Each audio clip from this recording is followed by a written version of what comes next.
And because you can't just get on the plane. Germany is not like the Philippines or Thailand. You're not just gonna, walk down the street and see a beautiful woman sipping on some coconut juice. It's not that type of. Right.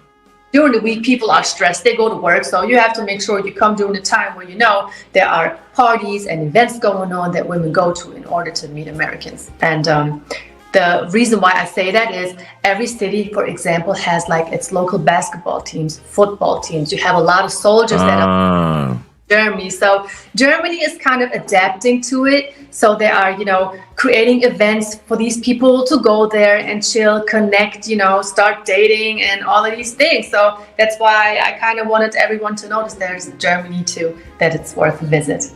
So for a gentleman, he's single, he's looking to come to Germany. What side of the country do you recommend that he at least starts his first, maybe let's say he's going to be there 10 days, his first 10-day visit? What would you recommend? I'm going to put you on solo. Yeah, most definitely go to Hamburg, go to Hamburg because Hamburg has great nightlife establishments, but it also has like great daytime activity options. You can just go there, see a lot of historical things, and they got these cute little cafes and these museums and everything that you can do. And then starting from Thursday night all the way throughout to Sunday night, there are just so many different, clubs and restaurants and bars where all these young men could go to, but always have to put an emphasis on where women go to that like American men. So it's not like they can just go anywhere and experience what I'm talking about in my video. Right. And also, I got a question for you. Do you do consultations for guys that are coming to Germany?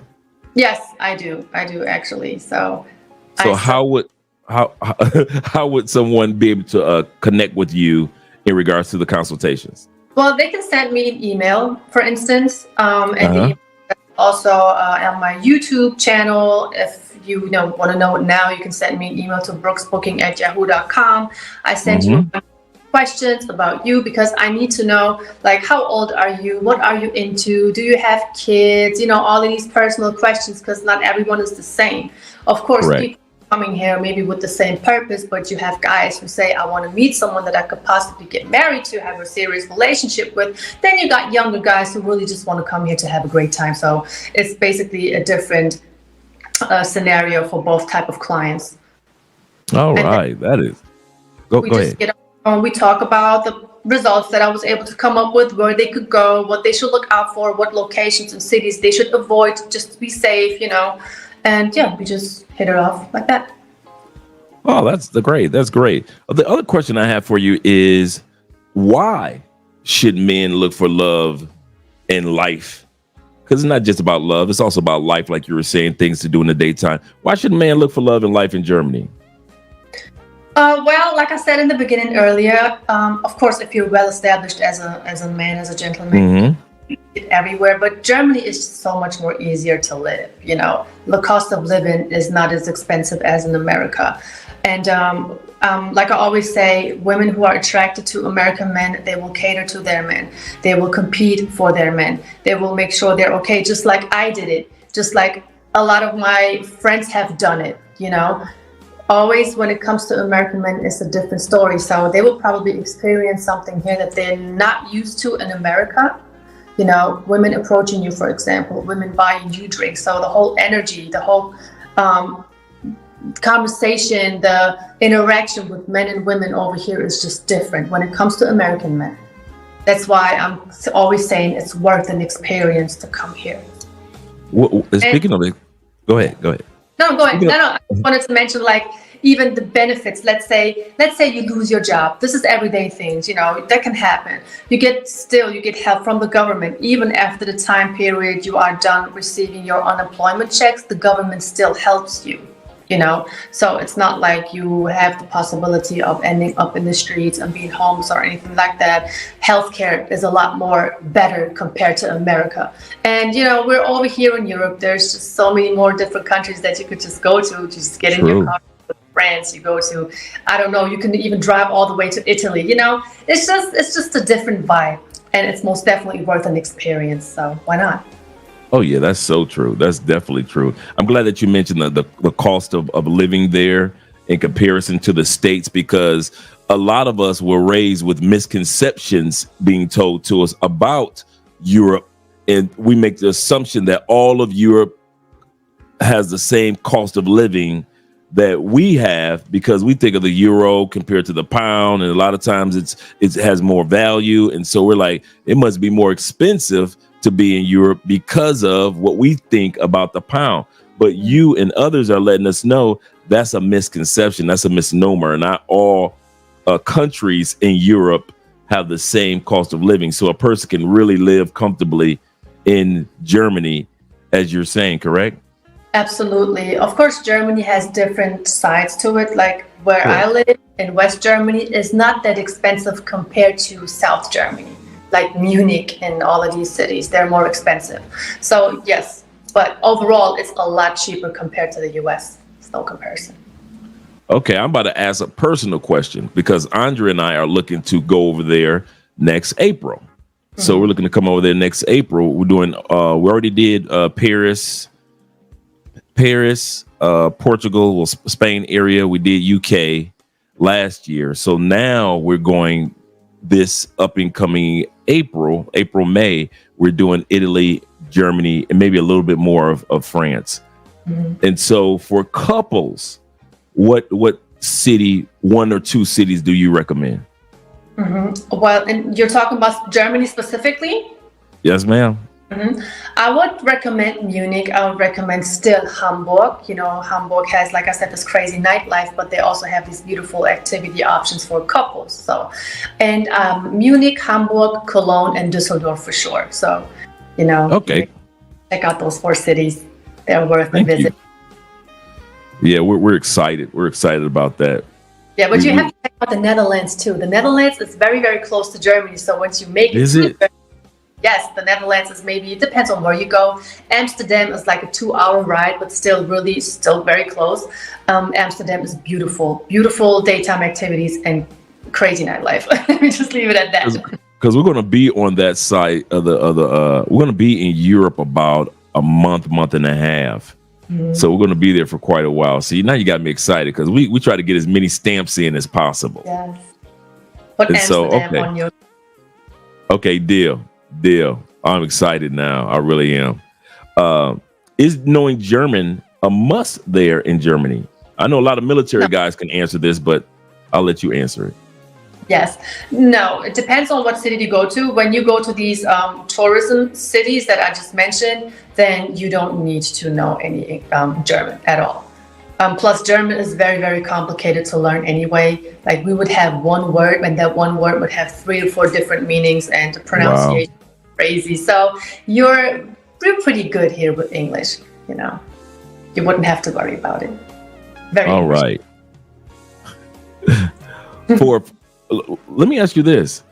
Since you've been in the States and raised in Germany, what are some of the differences, at least 3 differences that you notice between the women in the States, especially these modern women today, and the women that are in Germany? Yes. Okay. You know, women in America, I'm going to have to admit, without sounding rude, they overvalue themselves. They think they're just princesses walking on earth, and they look crazy. Not all of them, but the majority of them. The weaves, the lashes, the clothing. I mean, you got people over here talking about some ladies in America like, okay, wow, what the hell? Why? Why are they doing this to themselves? Like, be more natural. And speaking of being more natural, that's what women are over here. You know, you don't have all these crazy weaves, this crazy makeup, or the insane outfits. I mean, I will never forget, I was out with my husband and I saw a woman getting out of her car in America, and she had on a fishnet. From top to bottom, it was just one fishnet. And I think she had 2 stickers on her nipples. You wouldn't even see that here in the strip club. It's insane, you know, so very natural over here compared to some women in America. They don't overvalue themselves over here like some ladies in America, and they are more down to earth, and they're easier to approach, for sure. I could just go on and on. This is just crazy. You know what? The reason why I made the face once again when you said the fishnets, Andrea and I were in a restaurant, really nice restaurant. Everybody's eating. It's very, very couple-ish type of environment. and then a guy walks in with his girl with nothing but fishnet on from head to toe. Everybody's heads turned. My head dropped because I knew they were from the States, and it was like everybody just stopped eating and stared like, what is she thinking? Nothing. This is not the proper attire for this particular atmosphere. And I'm thinking like, yeah, I know. And Andrea looked at me. She said, they got one of your Americans over there. And I was like, hey, not one of my Americans. Let's finish this sangria. Right. Yeah. So I hear that. It's really bad. I mean, they wouldn't even allow you in an establishment here. They would politely ask you to leave. So, they over here, depending where you go, most likely they would not let a person enter like that. It wouldn't happen. I got a question for you. How far is the flight from the States to Germany? How far is the flight in regards to like coming from New York or Philly area? Let's say it like that. Mm-hmm. No, travel time overall altogether would be like 15 hours. 15 hours. And the flight from America to here, you cannot get a direct flight unless you go to Frankfurt. Then it will be about 9 to 10 hours. Yeah. Okay. Because that's right around what we're looking at with Colombia too. Mm-hmm. It's right around that amount. It took us about 10 hours to get there, and another 2 or 3 hours to get to where you are. So it would be maybe 13 for us coming from where we are. Yeah, something along those lines, most definitely. All right, that's great to hear. So you got me excited now. I'm really excited. Definitely, but make sure you come in the summertime. It's a must. Oh yeah. Okay. So that's a question, because like I said, we're coming like right around late April, early May, like through that whole time period, that early summer time period. How is the weather there during that time period? Will we need a jacket, a coat? What will we need? Bring both. I mean, right now it's the middle of July and we're still running around with our jackets because summertime is just doing us so dirty this year. So around April, you need a jacket and most definitely a coat when you want to go see Amsterdam because it's cold. Yeah. We had our coats last year. We had our like pea coats we had last year, so we were good. That was her first time in the cold too, ever. Really? She's never done. Oh, I had so much fun laughing. Really, she would probably hate the winter time here. We went in November, right around the time when they were putting up all the Christmas lights, like late November. So it was cool to be there to see all the Christmas lights go up around Europe, but since she wasn't used to cold weather, she walked around mad at everything because as soon as we had to step out the door, that she's not used to that cold chill. She's not used to her nose being cold. She's not used to any of that. So this go around, we're going to be doing it more like where it's just the weather is just a little bit more cooler, right, and not cold. So what's the best time of the year that you recommend for some of the guys that want to come? What do you recommend the best time of the year to come to Germany? Come between July and September, most definitely. That would be the best. But to give you guys a heads up, Germany does not do air conditioning. So when you come here and you go to restaurants and establishments, and they don't have no air conditioner, so you're gonna be warm. It's gonna be hot. Oh, okay. Maybe that's because it's always kind of cool year round for to a certain extent, and so during the warmer months, is like why get AC? Right, exactly. For one, it's not really worth it. These short amount of time, it's not really worth it for everyone to throw on their air conditioning. It's not a standard. The energy is kind of high. They don't want to waste all of that energy, and you cannot comfort everyone at the same time. So Germans love to complain a lot. So you literally have everyone. So it's not cold enough, So that's why they said, just leave it alone. Just suffer for a few months. You'll be fine. Yeah. That's definitely, because like down here it gets it gets hot when you're by the equator. So it gets super hot, and a lot of guys are like, if they go to Cartagena, Colombia, which is more like a south, it looks like South Beach, Miami area, but it's in Colombia, and so they'll go there, they'll get off the plane, and they're like, "Wow, it's hot here." I'm like, we're close to the equator, so what can you expect? But to see my wife finally in the cold, that was an experience because that was her first time. But she had a really great time and she's excited about going back. And so now that we know that so many countries are close to Germany, we're going to definitely take advantage of those locations even while we're there. So we're excited about that. Yes, there's a lot to see. Very, very beautiful.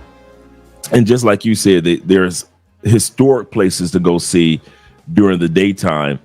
And then you can have fun and dine and things at night. But the part that a lot of guys don't realize is during the daytime, that's where you can meet women as well as during the nighttime, correct? Of course you can, for sure. I mean, ladies go to the stores too. They go shopping. You know, you have in every city this big shopping street, I think you can say, you know, where all of these stores are just lined up. And of course, women go outside and they go shopping. They go to these small cafes, you know, having coffee dates is it's the thing over here. So that's why I'm saying you have to come in the summertime. It's better because everybody is out. You know, everybody's outside. They're sitting on steps, eating ice cream. You know, there are just so many occasions where you can meet someone. It's insane. Are German women approachable? Yes, but I always have to say those who are into Americans. So if you approach someone and they're not really into Americans, they'll probably just give you the cold shoulder, not interested. You know, women are going to be women. But let's say you go to Cologne, you go to a strip where there's, you know, all these women who gather up, have coffee, and they have like this one particular restaurant. It is called the Louisiana, and everything is going on there. It's in Düsseldorf. It's not in Cologne. So when women go there, they know Americans may come through, and they're going to be better for conversation. You know, they're going to sit there and just wait for somebody to come through and approach them. And if you don't, they will approach you. So. Okay. So there's certain locations where they kind of know that Americans kind of go to those locations. Exactly. All right. Let's hit the question that the $1 million question that guys love to ask, which I don't like to ask, but guys like it. When it comes to interracial couples, is it becoming more of a common thing there, or has it always been a common thing there in one way or another? It's kind of always been a common thing here. As far as in Germany, you have a lot of women who are with African men, but really they want to have American men. That's most definitely the case because they don't have access to Americans, so they take an African. It may just sound crazy right now a little bit, but that's just how they do it. But it's becoming, within these past 5 to 4 years, maybe, it's becoming more apparent that women who are not Black want to be with Black men, you know, even my culture. But I'm not going to say it's going to be easy because, you know, even in Turkish culture, we're very traditional. Not everyone likes it. Not everyone is going to congratulate it. But most of the time, everything goes well. You know, there are really not that many problems that come with interracial couples. Yeah, that's how it is here. It's you have a few people that may have a comment or two, but it's not the norm. Everybody else is just kind of like, it is what it is. And my wife is like, you know, she was like, I want to have diversity in our family anyway. And she said, she fell in love with Black guys. She said, I was walking to school one day. She said, and I saw this tall Black guy. She said, oh my God, he is so beautiful. She said, that's what I want. I want me a tall Black guy that look like Shaq. and because she's heavy into NBA. And so and she actually went to one of the basketball games. One of the local teams here has a basketball team. So her and her brother always go every week to go see the basketball games. And she said, that's all I wanted. She said, I've always been the only one in my family that kind of like dated Black guys. And my family understood it. And they knew who I would marry would be a Black guy. She said, I just have always been attracted to whom I've always been attracted to. Have you find yourself just having to have the confidence within your family and friends to say, I like who I like? Not really, not at all, because like I said, I come from a Turkish family. There is no dating going on. So me coming home, introducing my boyfriend, no, my father would have slapped me from left to right. That would have not happened, you know. So that didn't exist. What my father kind of knew because I had all these Tupac posters in my room, you know. So he was literally standing in the middle of the room, just looking at these posters, and probably thought and kind of hoped it was going to be a phase, but no, it's for life, you know. So Okay. they kind of knew. So, and when I introduced my husband back then, boyfriend, my father was probably like, okay, it is just what it is. And one thing I will never forget, he said, as long as he loves you, it's okay. It doesn't matter, you know. So that's like the key anyway. So they really didn't care. My mom didn't care. He didn't care, as long as we were good with one another. Yeah, that's how my wife's family was. And I told her father when I first met her, I said, I'm not looking for a wife. And he kind of was stunned for a second. I said, I am here looking for a family.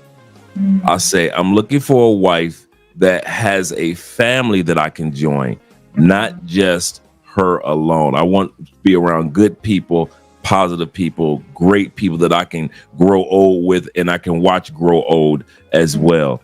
And so he just loved that. And it was kind of funny because when I met them, it was her dad, her mom, her brother, and grandma were there. And it was like a meeting. We were sitting in chairs and it was like a meeting. So when you sit back and you say that that dating is not a part of the Turkish culture, even though dating here in Colombia it is, but you are going to meet that family like even before the date. It's kind of funny, even before the so-called dating phase gets serious, here in Colombia is nothing for a woman to introduce you to her family to validate what she's seeing is real, or if what she's seeing with her rose-colored glasses is false. So you might meet a Colombian woman and maybe the next week she said, are you doing anything? And you're like, nah, well, my family is having a gathering and you're over there meeting the family. Not necessarily they're saying that you're the boyfriend, but they're actually trying to see, are you compatible to the type of person that we want our daughter to be with? And so they can immediately, before the person falls in love or anything, immediately give their judgment call on this is a good person or if that person's not a good person. Because, you know, with a woman, you know, you have your uncles that are there to vet the guy. You have your dad. You got like her brother, her younger brother, Camilo. Shout out to Camilo.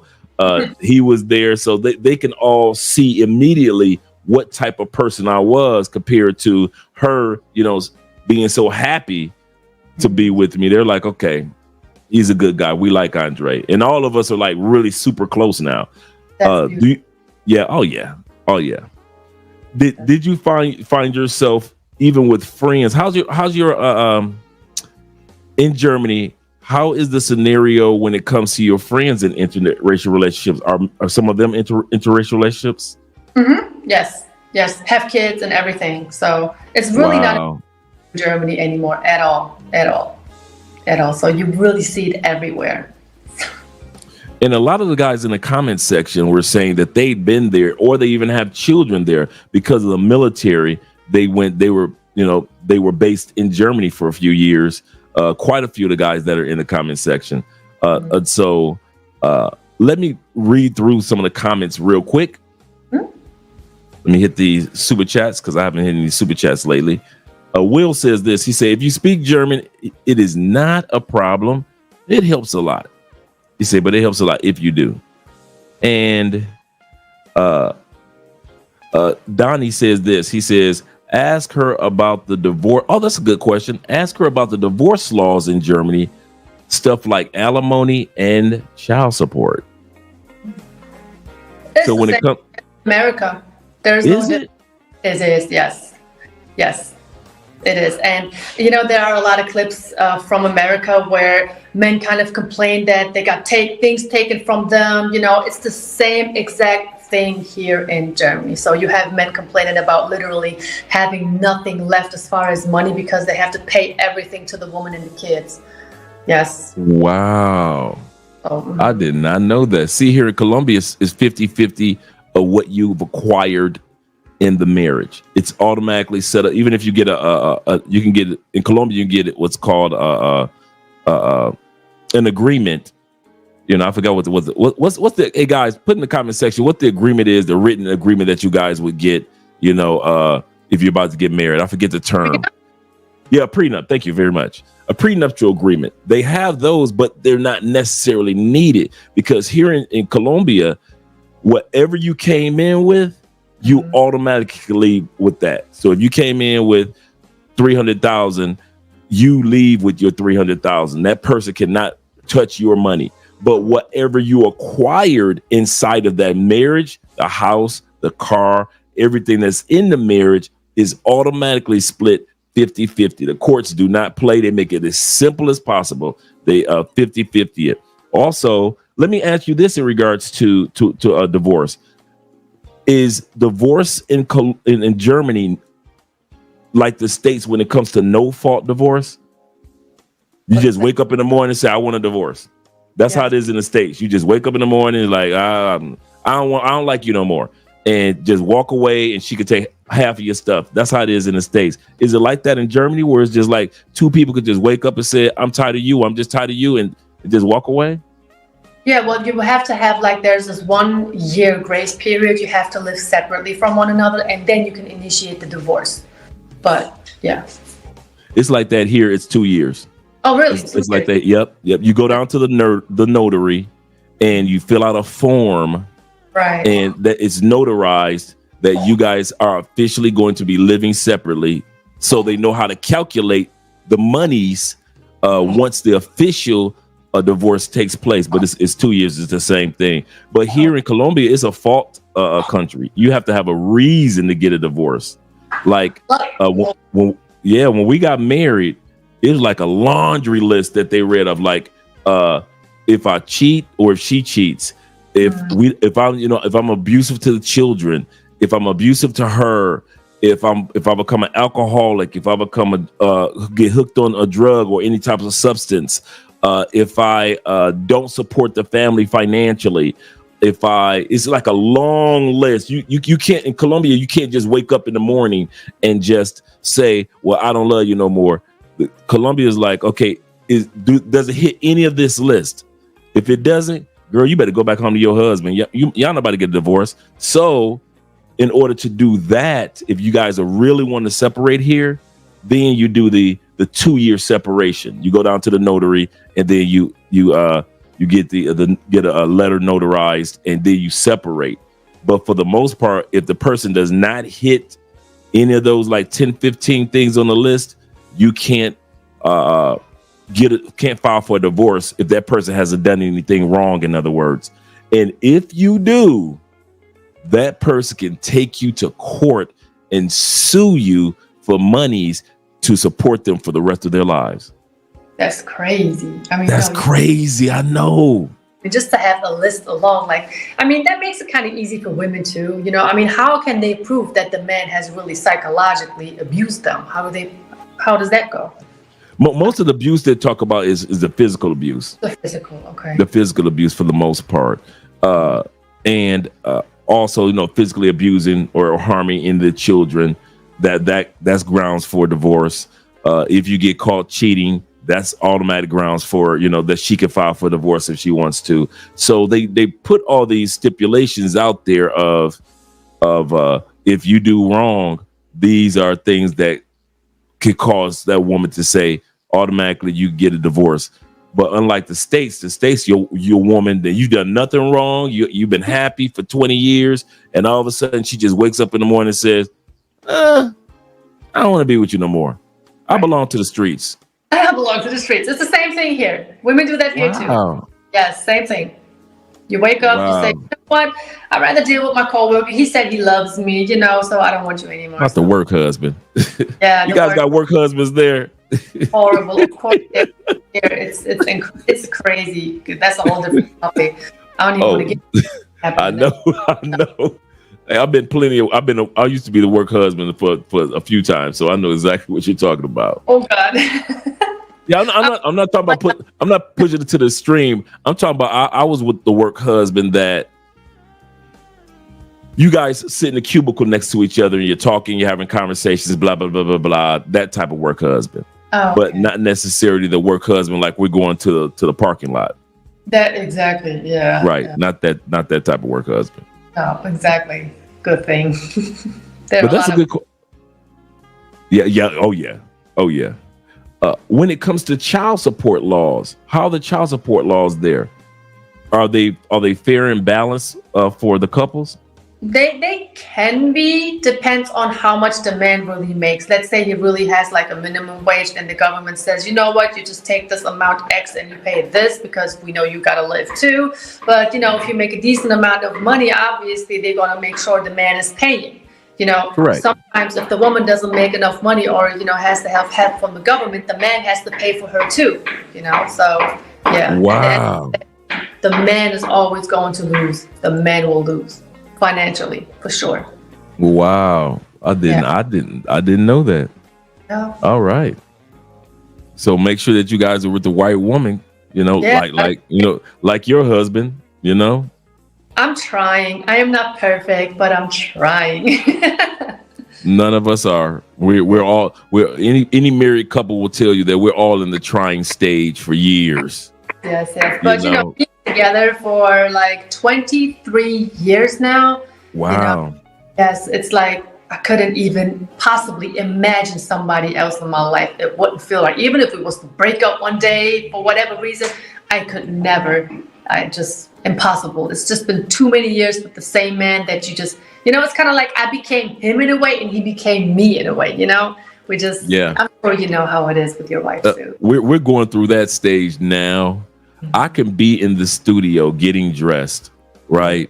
Andrea is in her room getting dressed because we have, 3 bedrooms. So we got a studio for her, studio here.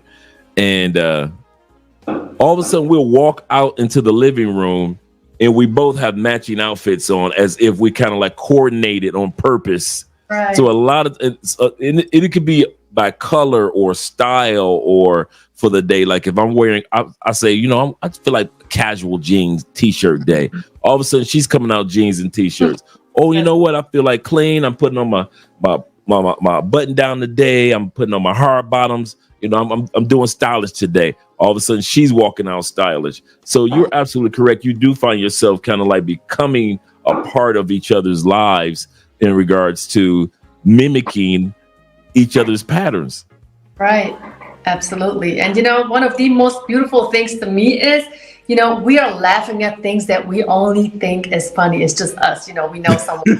Finding someone who genuinely cares about your well-being. It's just the most simplest thing. Or I start a sentence and he finishes. It's like he looks at me. He knows that something is not right. I don't even have to say anything. The same thing with him. His body language, his energy, the way he breathes, talks, walks. I know when there's something wrong with that man. And to have that today, I think is very rare to find.